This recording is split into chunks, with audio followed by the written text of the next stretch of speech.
like to call this Weaver County Commission meeting to order. Welcome everyone in attendance. Today is Tuesday, May 27th. I'm Commissioner Sharon Bolos. I'm joined by Commissioner Gage Froer. Recording in progress. Harvey. We will ask you to join us in the Pledge of Allegiance, after which Commissioner Froer will give us our invocation. I pledge allegiance to the flag of the United States of America and to the republic for which it stands, one nation under God, indivisible, with liberty and justice for all.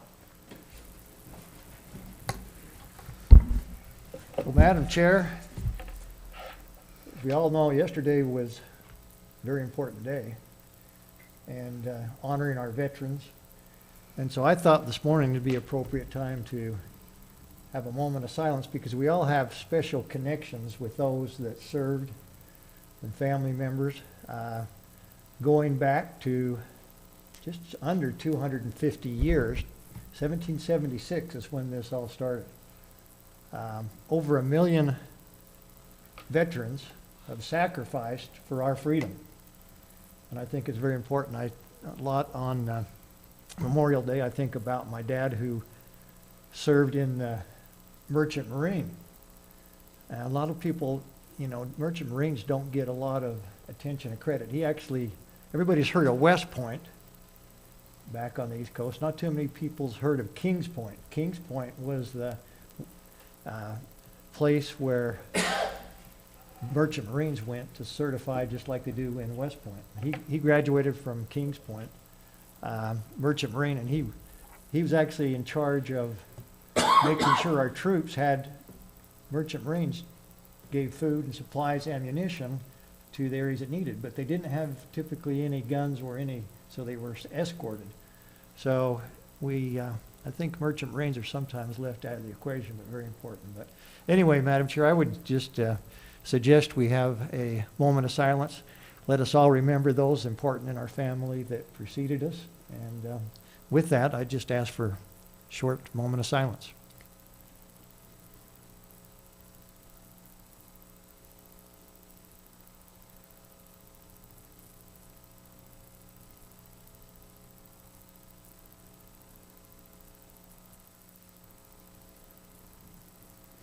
Thank you very much for indulging me in that. Thank you, I appreciate that.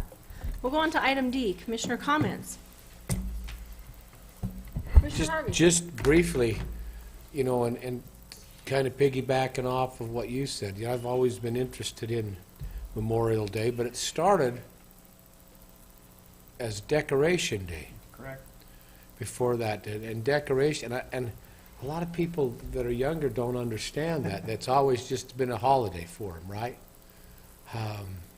But Decoration Day was designed around, federal government instituted Decoration Day to honor those who've paid the ultimate sacrifice for freedom for our country. And I just, each year I think about Decoration Day first, and then with the privilege of having that time to be able to not just think about those who've paid that ultimate sacrifice, but then those who, in our family around to go.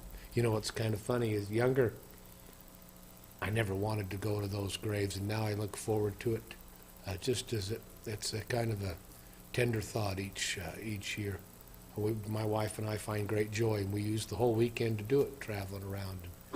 It's been pretty good. So thank you for bringing that up. I didn't know about Kings Point. Haven't heard about that. Not too many people have, but Decoration Day, yeah, that's how I grew up with called Decoration, and we'd jump in my grandpa's car and loaded with flowers. We'd hit a couple of the graveyards around, including Huntsville, and yeah, it was all decoration because we decorated the graves. Mm-hmm. That was what it was about. Yeah, that's it. And not, you know, a few people still remember that, but yeah. Well, when you're as old, when you get to be as old as I am, you'll start remembering a few more Don't talk to me things. about that. There are a lot of great traditions. One of the ones that we had when I was a kid was my grandpa was a veteran of World War I, and he used to go and put the flags on the graves in the Ogden Cemetery and invite us to go with him. So I think those traditions are great to pass on to our They really children. are. Great traditions.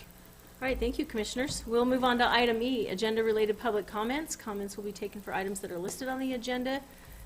No action can or will be taken. We ask you to limit your comments to 3 minutes. Is there anyone in the public who would like to come forward? Anyone online? Okay, we'll move to item F, consent items. Number 1, request for approval of purchase orders in the amount of $1,282,547.33. Number 2, request for approval of warrants numbers 105122 through 105187 and 491072 through 491196 in the amount of $2,186,825.38. For a summary of warrants and purchase orders, Mr. Ricky Hatch. Thank you, Madam Chair. We issued 13 purchase orders this week for $1.3 million. 80% of that amount, or $1 million, is for the ice sheet to go towards a new chiller, compressor, and security cameras, as well as VIP room remodels. 13%, or $169,000, is for the Golden Spike Event Center, and that will go towards security cameras. As far as checks, we issued 191 warrants this week for $2.2 million, spread across a whole bunch of different categories. 16%, or $357,000, is for our paramedic services, as well as a paramedic vehicle replacement. 11%, or $230,000, is our monthly contribution to Weber Human Services. 8%, or $183,000, was ramp awards given to the Boys and Girls Club, LUPEC, and the Eden Valley Trails. And then we had 4 items at 6%, or right around $130,000 each. One was our contribution to the Convention and Visitors Bureau. One was for the Conference Center remodel, as well as our payroll module and architect fees. One is for roads, to purchase a skid steer, and some road supplies. And then one is for dispatch for network and telecommunications services. The top 5 vendors, or people that we paid this week, was Weber Human Services at $235,000, Ogden City Corporation for $159,000, Ogden Weber Convention Visitors Bureau $133,000, Wheeler Machinery for $132,000, and Westnet Incorporated for $130,000. Thank you. Any questions for Mr. Hatch? None for me. No, ma'am. Thank you. Number 4, request for approval of minutes for the meeting held on May 20th, 2025. Number 5, request for approval of new business licenses. Number 6, request for approval of new beer licenses. Number 7, request for approval of a cancellation agreement by and between Weber County and West Haven City for the corridor preservation project on Midland Drive. Number 8, request for approval of a local transportation funding agreement by and between Weber County and West Haven City to establish the amended terms related to the West Haven City 2700 West project. Number 9, request for approval of local transportation funding agreements by and between Weber County and the following cities to establish terms related to the projects listed: Ogden City, West 25th Street and D Avenue; Ogden City, 21st and Lincoln Avenue; Harrisville City, 750 West Phase 1; Pleasant View City, Alberta Drive Corridor Preservation; Pleasant View City, Skyline Drive Rail Crossing Corridor Preservation; Far West City, 1200 West Roundabout; Roy City, 4300 West Roundabout; Marriott Slaterville City, 1200 West Phase 2; West Haven City, 1800 South, 1900 West realignment. Any questions on any of those or comments? If not, I'm ready for a motion. Madam Chair, I'd like to make that motion with a comment, please. Please. I'll make a motion that we approve those consent items as listed on our agenda today, F like Foxtrot 1 through and including 9, with a couple of comments. It's refreshing to me, as we have Mr. Smith and Mr. Ferrario from our Culture, Parks, and Recreation. No sooner did we finally receive the grant from the state with regards to updating our ice sheet, that much of that work is underway. And that, as you know, when you're doing any type of projects, takes a ton of time, programming, and they've already had the subcontractors in there measuring and fitting and doing different things. And as we prepare for the World Cup of Curling in the first quarter of next year, it's just comforting to know that they'll be ahead of schedule, so we're not doing things last minute. And so I just appreciate their work. And also, you know, we read number 9 on our agenda that talks about those local funding transportations. We have Miss Brooke Flint Stewart, who is with us today. And while these just list a few things on one little agenda, there's so much that goes into the work behind these projects. And one, to just note that it will positively affect everyone, but the freeway interchange, as we all know it off of 21st Street, that's limited with directions receiving or going to the south only, nothing from the north, will totally be reworked out there on I-15. A new entrance with a new opening into the crown jewel of Weber County City's Ogden, coming down off the freeway. And that whole interchange out there, you've seen big things already starting to occur with the removal of those big silos that were out there for many, many decades, and those coming down, and just so much happening out around there. It's a big project.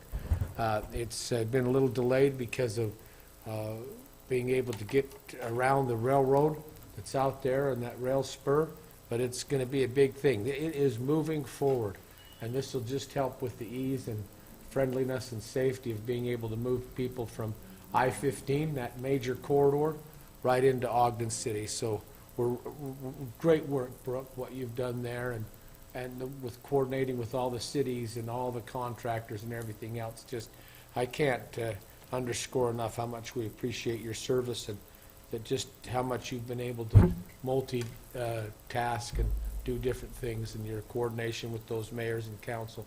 Thank you for what you've done. So that's my motion. And I'm happy to second the motion and second the comments. Okay, I have a motion and a second. All in favor? Aye. Aye, motion carries. I do want to thank Brooke as well. Several years ago, we started taking field trips on these projects. So as I read through that list, I remember being out at each of those sites and just seeing the need, and that's been very beneficial. So thanks for always setting that up. It's a hard afternoon or day, I guess, to organize. So item G, action items. Number 1, request for approval of a contract by and between Weber County and Runbeck Election Services for the printing and postage services related to election materials. Lauren Schaefer and or Ricky Hatch. I put both of us. We prefer you. Good morning. Good morning. I'm here to talk about our new printing and postage vendor, or our contract for your consideration. Through a competitive bid process, we've selected Runbeck Election Services to be our new printing and postage vendor for our ballots. We've had a great working relationship with our previous vendor, K&H, and have really appreciated their service, but Runbeck's proposal was too competitive for us to pass up. Runbeck is a nationally respected elections partner, and we're excited to work with them. The contract goes for 2 years with the option of 3 one-year extensions totaling to 5 years. Although this first year includes some setup costs, the overall pricing model, especially for printing and postage to our 131,000 voters, should lead to a lot of long-term savings. It's that part that's a lot cheaper than our current partner. And then they've just been really great to work with our Agilus system already, so we're just really excited to work with them and get this contract going, if that's all right. That's great. Any questions for Ms. Schaefer? No question, just a comment if I might, Madam Please. Chair. Just want to say thanks for keeping the best interest of the taxpayers of Weber County, making sure it was competitive bid, and anytime we can save dollars, it passes through to those citizens that pay the taxes to keep us in business. So thank you very much. Thank you. None. Second. Okay, I have a motion and a second. All in favor? Aye. Aye, motion carries. Thank you. Item H, Commissioners. Madam Chair, I'll make a motion that we adjourn this meeting. So early? Okay, Yeah. second. Yeah. All in favor? Aye. Aye. Aye, motion carries. We're adjourned.